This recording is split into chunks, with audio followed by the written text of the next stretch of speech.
Sir अपना नाम बताइए। मेरा नाम पीयूष परनवाल है। मैं all India carpet manufacturer association का सेक्रेटरी हूँ और कारपेट एक्सपोर्ट प्रमोशन काउंसिल में भी डायरेक्टर हूँ। सर जिस तरह से टैरिफ की बात हो रही है, अमेरिका ने टैरिफ लगा दिया है। हम इस पूरे टैरिफ के बारे में जानना चाहेंगे कि आखिर ये टैरिफ क्या है, कितने प्रतिशत अब है, पहले क्या हालात थे और अब इसकी स्थिति क्या है। टैरिफ देखिए बेसिकली ये इंपोर्ट ड्यूटी के शेप में अमेरिका ने लगाया है और पहले कालीन पे हैंड नॉटेड कारपेट पे तो 0% ड्यूटी हुआ करती थी और जब से ये अप्रैल से सारी कवायद उन्होंने बाकी विश्व के साथ शुरू की तो उस समय 10% का एडिशनल टैरिफ लगाया और ये इस उसमें कि हम 3 महीने तक बात करके कोई रास्ता निकाल लें, लेकिन वो नहीं निकलने पे जुलाई में फिर उन्होंने उसको बढ़ा के 25% कर दिया जो 6 अगस्त तक प्रभावी था और फिर वही 6 अगस्त को इन्होंने उसको बढ़ा के 50% ये रशिया ऑयल वगैरह का नाम लेते हुए कि भारत रशिया से ऑयल लेता है ये बढ़ा दिया। बहरहाल अब मैं तो इसको मतलब जिस तरह से पूरी दुनिया इस समय कहीं ना कहीं रशिया यूक्रेन वार हो रहा है, कहीं जो अभी हम लोग इसराइल वगैरह में देख रहे हैं, मतलब जो वार की सिचुएशन है मैं इसको भी एक आर्थिक जंग के रूप में ही देखता हूँ कि अमेरिका अपने वर्चस्व को बनाए रखने के लिए, या कहने का मतलब उनके जो प्रेसिडेंट हैं हो सकता है उनकी महत्वाकांक्षा इतनी ज़्यादा हो बाकी देशों को न समझते हों, इस वजह से ये एक तरह से मुझे लग रहा है कि इसमें कोई बहुत इलॉजिकल टाइप का टैरिफ है जो इन्होंने लगा रखा है हमारे जैसे देश के ऊपर कि हम लोग हमेशा से मानवतावादी रहे हैं। जो चीज़ें यहाँ से जाती हैं मतलब हमारे यहाँ से सब वो मतलब उनका सीधा फ़ायदा हमारे देश में मज़दूरों को मिलता है। कहने का मतलब कि हमारा कारपेट सेक्टर की अगर हम बात करें तो इसमें 28 से 30 लाख लोग जुड़े हुए हैं और ये पूर्णतया हस्त निर्मित कालीन होता है। किसी तरह का कोई कार्बन उत्सर्जन हम नहीं करते, किसी तरह की मशीनों का इसमें इस्तेमाल नहीं होता। मतलब ये कालीन बनाते हुए अन्य टेक्सटाइल प्रोडक्ट्स के से विपरीत मतलब हम एक तरह से इको फ्रेंडली हमारे सारे धागे और वो चीज़ें होती हैं, मतलब बायोडिग्रेडेबल है, बिना एटमॉस्फेयर को बिना उसको कोई नुकसान पहुंचाए हुए, मैंने it is a beautiful piece of art. कालीनों की बात करते हैं तो एक मखमली कालीन का हमारे दिमाग में जो मैंने एक इम्प्रेशन बना हुआ है तो एक्चुअली है वैसा। मतलब ये कालीनों का काम करते हुए मतलब जितने भी लोग हैं यहाँ पे एक तरह से मैंने it is a piece of art. जैसे कोई म्यूजिशियन हो, जैसे कोई कलाकार हो, जैसे अपने अपने काम को बड़े शिद्दत के साथ करता है। ये व्यापार कम एक तरह से पैशन ज़्यादा है जो लोग इसमें जुड़े हुए हैं। तो ये है कालीन की। अभी क्या स्थिति है इस टैरिफ की। इस टैरिफ से सही पूछा जाए तो मुझे लग रहा है कि सबसे ज़्यादा ख़राब हालत अगर है तो कालीन उद्योग की ही होने वाली है, इसलिए कि ये टेक्सटाइल के अंतर्गत आता है और टेक्सटाइल के और जितने उत्पाद हैं लाइक अपैरल्स हो गए, होम फर्निशिंग हो गए, कपड़े हो गए, धागे हो गए, उनका जो उत्पादन हमारे पूरे देश में होता है उसका काफ़ी बड़ा परसेंटेज कंजम्पशन हमारे ही देश में हो जाता है। मतलब तमाम उत्पाद ऐसे हैं, लेदर फुटवियर वगैरह की बात करें तो 65 से 80% टोटल उत्पादन का हम अपने देश में इस्तेमाल करते हैं और 20 से 35% हम एक्सपोर्ट करते हैं। लेकिन उसके उलट कारपेट ऐसा है कि जितना हम प्रोडक्शन करते हैं 99% 98% हमारा एक्सपोर्ट में जाता है। कोई जो 1-2% रिजेक्शंस हैं या एक्सपोर्ट सरप्लस हैं उसी का थोड़ा बहुत यहाँ पे व्यवसाय व्यापार है। अभी हमारे देश में इसका कोई व्यापार नहीं है। तो और इसमें भी ये करीब लगभग पूरे देश का 17,000 करोड़ का एक्सपोर्ट है। आपको देखने में ये 17,000 करोड़ बहुत ज़्यादा आज की तारीख में नहीं लगेंगे, लेकिन सबसे ख़ास बात यह है कि ये इस 17,000 करोड़ के व्यवसाय में हम लोग लगभग 28 से 30 लाख लोगों को ये रोज़गार प्रोवाइड करता है। उस 28 से 30 लाख लोगों में कम से कम 25% माने फीमेल पार्टिसिपेशन है, महिलाएं इसमें बहुत ज़्यादा लगी हैं। तमाम काम ऐसे हैं जो महिलाएं घर पे अपने समय से अपना समय निकाल के अपनी सुविधानुसार करती हैं। तो न केवल ये उनको व्यस्त रखती है, आर्थिक स्वावलंबन प्रदान करती है, गाँव में घरों में उनके माने डोर स्टेप पे उनको काम ये देती है। तो अब ये टैरिफ लगने से 50% की उम्मीद में लगभग हम समझते हैं कि अमेरिका के जितने बायर्स हैं लोगों ने अपने ऑर्डर्स को होल्ड कर दिया है। जो तैयार माल थे उनको लेने से फ़िलहाल वो कुछ लोग मना कर रहे हैं, कुछ लोग रोक रहे हैं। बड़ी अफरा तफरी की स्थिति है। मतलब अगर मुझे जैसा देखने में लग रहा है कि अगर अगले 2 हफ्ते 3 हफ्ते 4 हफ्ते महीने के अंदर अगर कोई इसका सॉल्यूशन नहीं निकलता है तो मुझे लग रहा है कि शायद ये इंडस्ट्री कहीं इतिहास के पन्नों में न चली जाए। मतलब जो लोग इससे जुड़े हुए हैं, पुरुष वर्ग है, मान लीजिए अगर हम आज की तारीख में कालीन में नहीं काम करेगा वो माइग्रेट कर जाता है, दिल्ली, गुजरात, बम्बई, महाराष्ट्र चला जाएगा। लेकिन ये इंडस्ट्री ऐसी है कि जो आर्टिजन इससे जुड़े हुए हैं, कम से कम नए आर्टिजन नहीं पैदा हो रहे हैं। मतलब हमारे पास जो वर्क फोर्स है, मैं कह सकता हूँ कि 30 से लेकर 50 साल की है, इसलिए कि कोई बहुत वाइट कॉलर बिजनेस नहीं है। कालीन बनाना कोई बहुत काम तो बहुत अच्छा है, जो लोग इससे जुड़े हुए हैं वो बहुत एंजॉय करते हैं, लेकिन आम आज बोलचाल की भाषा में कि जब भाई बच्चे टाई लगा के स्कूल जाते हैं, high school, inter graduation, post graduation कर लेते हैं, तो उनको बेशक कहीं हो सकता है किसी क्लरिकल जॉब 15,000 की भी मिले तो वो करने को तैयार हैं। यहाँ पे अगर वो 30,000 भी महीना कमाते हैं तो उनको लगता है कि शायद ये काम उनके स्तर का नहीं है, तो नहीं इसमें आना चाहते। तो अगर ये लेबर हमारी माइग्रेट कर गई तो हमारी सबसे बड़ी चिंता ये भी है कि हो सकता है कि हम फिर उनको कभी न वापस लेके आएँ, मतलब इंडस्ट्री हमारी डूब न जाए, ख़त्म न हो जाए। ये बहुत बड़ा चिंता का विषय है हमारे। किन देशों को फायदा होगा इसका? हमारे जो कॉम्पिटिटर कंट्रीज़ हैं, इसमें सबसे बड़ा नाम टर्की का है, जो वैसे तो मशीन मेड कारपेट बनाता है, हैंडमेड से उसका कोई कंपटीशन नहीं है, लेकिन टैरिफ बहुत कम होने का उसको सीधा फ़ायदा होता हुआ दिख रहा है। बाकी और कॉम्पिटिटिव कंट्रीज़ में अफ़गानिस्तान है, पाकिस्तान है, चाइना है, नेपाल है, मान लीजिए ईरान तो वैसे भी एम्बार्गो की लिस्ट में है, अमेरिका से उनका कोई बहुत अच्छा संबंध नहीं रहा है शुरू से, तो इन देशों को इसका फ़ायदा मिलने की संभावना दिख रही है। बहरहाल मतलब उनको जो फ़ायदा हो न हो, हमारा जो नुकसान होगा वो हमारे लिए सबसे बड़ी चिंता का विषय। आप लोगों ने मांग भी की है इसको लेकर, क्या मांग है? हम लोगों ने अभी भारत सरकार में हमारे जो वस्त्र मंत्री महोदय हैं श्री गिरिराज सिंह थे, स्टेट मिनिस्टर पवित्रा मार्गरेटा जी थे, एक मीटिंग अभी 13 अगस्त को हुई है। हम लोगों ने एक सरकार से 25% के बेल आउट पैकेज की मांग की है। तब तक जब तक ये हालात सुधर नहीं जाते अगले 2-4-6 महीनों में, हमें ये भरोसा भी है कि भाई हमारे देश की लीडरशिप इतनी स्ट्रांग है आदरणीय प्रधानमंत्री मोदी जी के नेतृत्व में। हम ऐसी उम्मीद करते हैं कि वो जल्दी ही इस सिचुएशन को अमेरिका के साथ बात करके कोई उसका ऐसा रास्ता निकालेंगे जो दोनों के लिए फ़ायदेमंद होगा। तो हमें इस बात का विश्वास है। हाँ, लेकिन तब तक ये सोच रहे हैं कि अगर 2-4-6 महीने अगर इसमें लगते हैं, तब तक के लिए हमें कोई बेल आउट पैकेज मिल जाए तो कम से कम at least we can retain our money, हम अपने लोगों को रिटेन कर सकते हैं and we can keep working, काम करते रह सकते हैं।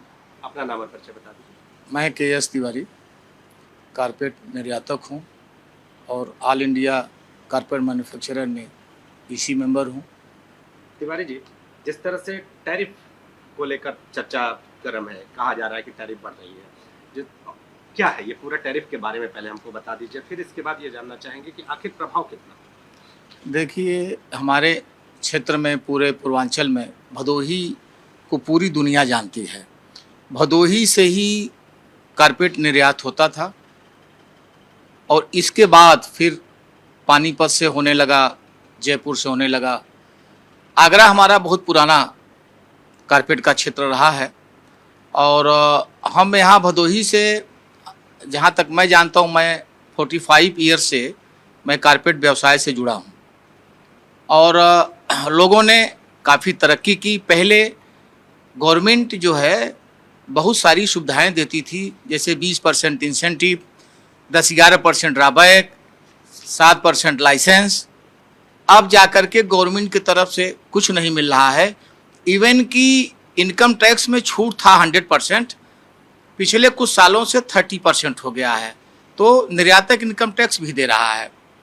तो इस व्यवसाय में काफ़ी लोग फले फूले और ये व्यवसाय में आप समझिए कि करीब 30,000 मेरे हिसाब से पॉपुलेशन जो इस इलाके में पूर्वांचल में है वो काम करते हैं।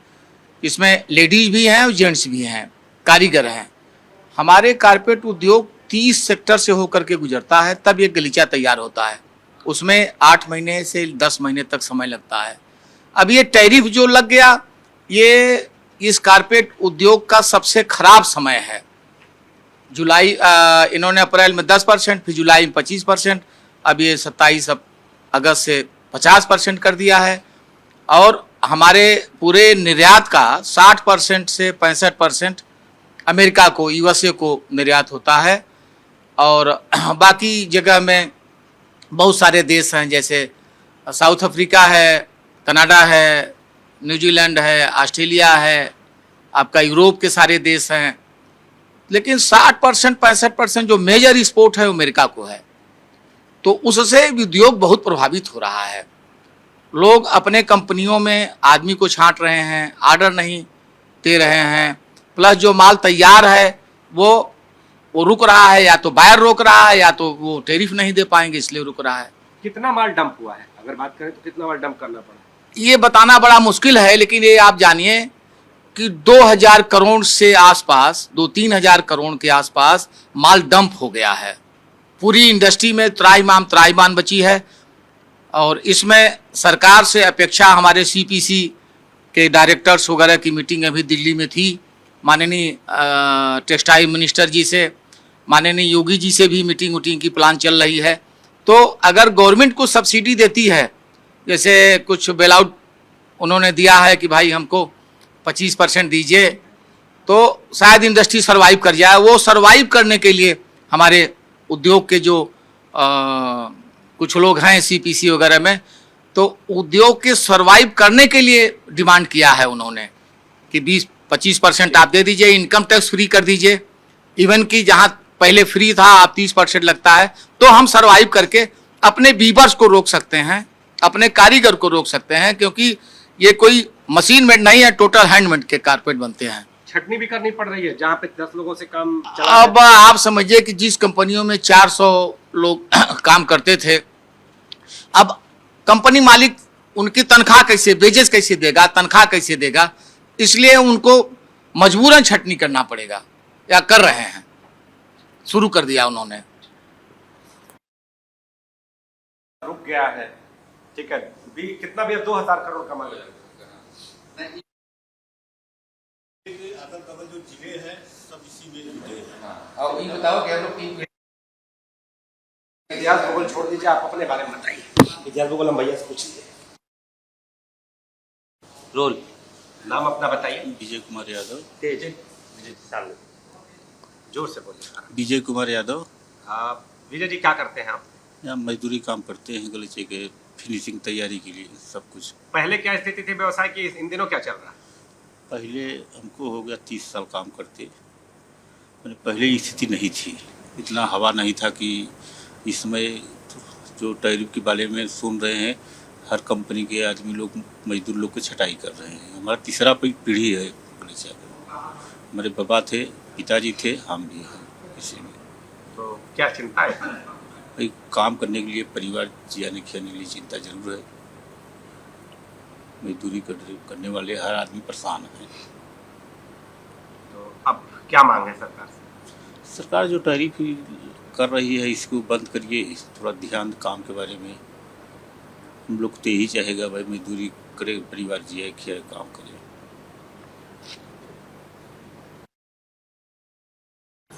नाम अपना बताइए। सुशीला देवी। सुशीला जी क्या स्थिति है इन दिनों?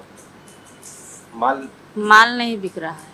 अच्छा, तो आप लोग क्या चिंतित हैं? चिंता है क्या कि जब माल नहीं बिक रहा है तो कहाँ से मतलब रोजी रोटी चलेगा। कितनी महिलाएं आप लोगों के साथ? नाम बताइए। सुशीला देवी। सुशीला जी क्या स्थिति है व्यवसाय की? माल नहीं बिक रहा है साहब, इसीलिए सब कुछ दिक्कत है, रोजी रोटी नहीं चल रहा है। डर लग रहा है जिस तरह से माल पहले क्या स्थिति थी, माल बिकता था? हाँ बिकता था, लेकिन ये संबंध नहीं बिक रहा है, इसीलिए सबको दिक्कत हो गया है। सरकार से क्या मांगे? जो हमारी रोजी रोटी चलेगा, कमाई धमाई ठीक से हो। नाम बताइए अपना। परितोष बरनवाल, मैं खमरिया से हूँ। हम लोग पिछले 3 जनरेशन से कालीन के व्यवसाय में हैं, और इस अमेरिकन टैरिफ की वजह से आज स्थिति ये हो गई है कि हम लोगों को अपना प्रोडक्शन जो कभी नहीं बंद होता था वो रोकना पड़ रहा है। कि आगे की स्थिति क्या होगी ये अभी तक दिख नहीं रहा है, इतना अंधेरा आगे दिख रहा है। स्थितियां सारी असमंजस में पड़ी हुई हैं और ये समझ में नहीं आ रहा है कि किया क्या जाए। सरकार अभी तक हम लोगों को कोई बेल आउट पैकेज देने को आश्वासन नहीं दे रही है, और टैरिफ ने स्थिति ये ला दिया है कि हमारे बायर्स और उन्होंने सारा माल होल्ड कर रखा है।